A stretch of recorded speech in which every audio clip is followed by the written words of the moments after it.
What is spirituality to you? I mean, I think of spirituality and everybody has, different ideas. I think of it as a relationship for me with God.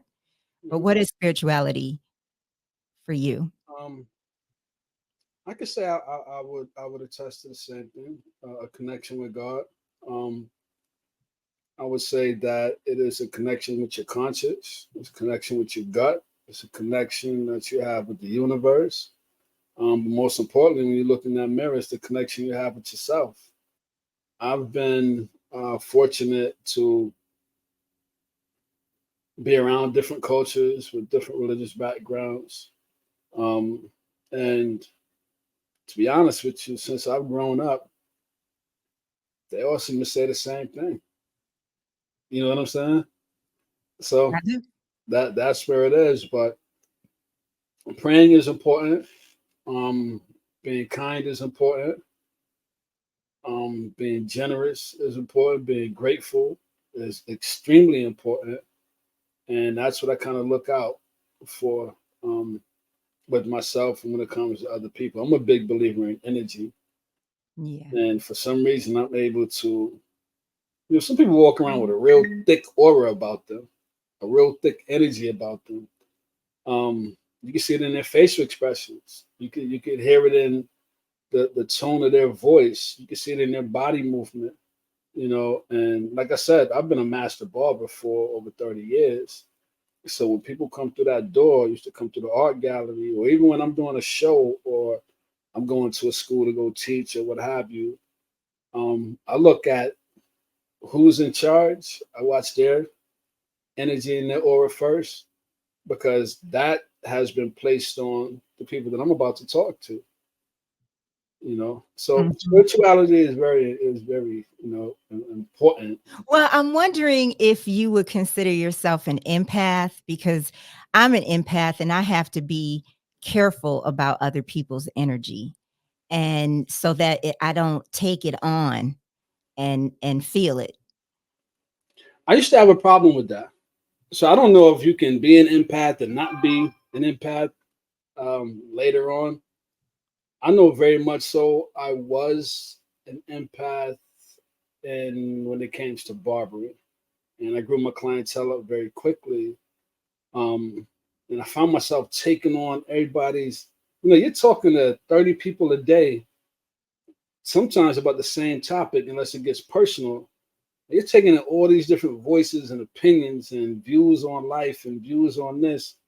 And you go home and your voices, your thoughts, is buried so deep that you could lose yourself.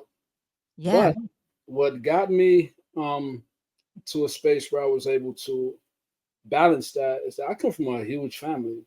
There's over 200 people in on my mother's side of my family, and I have to remember like at any given time there could be 25 people in your house from different walks, even though they're family, different walks of life. And then when you go outside, Syracuse, New York, anywhere that you go, you're seeing and meeting that. So I'm like, yo, hold on. I ain't got to take these people's problems on. All I do is keep them in the chair for the duration I'm providing this service. But as they become repeat customers, clients, then you do start remembering things and stuff. You start remembering the meat and potatoes of who they are, and not what they're trying to dump off on you. So I Right. don't know if I don't know if I am still an empath, but I don't feel like I used to feel when I identified as being that way. Right. Well, you care about other people and you see other points of view, but you don't take it on. One of my favorite phrases is, "I hope you lift your load, but I'm not going to carry you." Mhm. Yes. Don't make your problems my problems. Or you're not gonna make your problems my problems. Right. Yeah, exactly, exactly. So, do you most feel the spirit of God when you're doing your artwork? I usually ask people when they most feel God, uh, like they feel like a visceral, connection to the spirit of God, and I'm wondering if it's when you're painting or is it maybe it's with your daughter or your wife, or when does that happen? Mine's is every day, all day. Like I don't necessarily think you need to pray out loud to, your higher being. You just have a thought to say thank you. I appreciate that. I got stuck at this light for a reason. Then something happened. It's like, oh man, I could have went and gone, thank you. Or you know what? The sun is shining.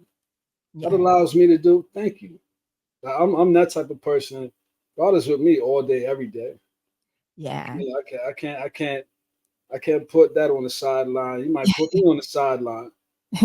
No, and I didn't mean it that way. I love what No, you I know, I said know, I because know. that's gratitude right there. Yeah. It's so important. And I was thinking like there's times the most recent time for me was yesterday where I've been trying to just stay connected all the time because that helps me in terms of my life. Mhm. But yesterday when I was praying and meditating in a certain way and I really felt God like in my chest, like in my heart and spirit. Like I felt like this visceral and it doesn't last like that feeling. Sometimes it can be overwhelming. So, it might only last like a couple of minutes or a couple of seconds or, because there's only so long I can bear that. Right. But then there's other times where I feel it and it might not be that strong, but I just feel the presence of God. I mean, and I'm saying that understanding that God is with me no matter what, period. Mhm, mhm. But I was just wondering if there's moments and maybe I don't know. I don't want to speak for Well, you. no, no. Well, there's moments in which I do recognize I've moved too far away from where I was supposed to be right now.